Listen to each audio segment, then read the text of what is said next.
ছাত্র জনতার গণবিপ্লবে সংঘটিত গণহত্যার বিচার, দুর্নীতিবাজদের গ্রেফতার, অবৈধ সম্পদ বাজেয়াপ্ত ও তাদেরকে নির্বাচনে অযোগ্য ঘোষণা করা, সংখ্যানুপাতিক পদ্ধতিতে জাতীয় সংসদ নির্বাচন এবং ইহকালীন শান্তি ও পরকালীন মুক্তির লক্ষ্যে ইসলামী সমাজভিত্তিক কল্যাণ রাষ্ট্র প্রতিষ্ঠার দাবিতে নীলফামারীর কিশোরগঞ্জ উপজেলা শাখার ইসলামী আন্দোলন বাংলাদেশের উদ্যোগে গণসমাবেশ অনুষ্ঠিত হয়েছে।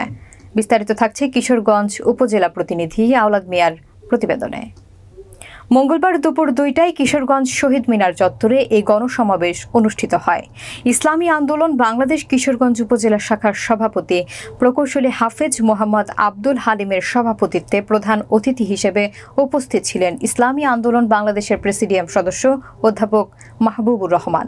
বিশেষ অতিথি হিসেবে উপস্থিত ছিলেন ইসলামী যুব আন্দোলন বাংলাদেশের কেন্দ্রীয় সহসভাপতি প্রকৌশলী আতিকুর রহমান মুজাহিদ, ইসলামী ছাত্র আন্দোলন বাংলাদেশ নীলফামারী জেলা শাখার সভাপতি মোহাম্মদ ইয়াসিন আলী, সেক্রেটারি হাবিবুর রহমান, ইসলামী আন্দোলন কিশোরগঞ্জ সদর ইউনিয়ন শাখার সেক্রেটারি আব্দুল কাদির, ইসলামী ছাত্র আন্দোলন কিশোরগঞ্জ উপজেলা শাখার সভাপতি সোয়াইব ইসলাম সহ অনেকে।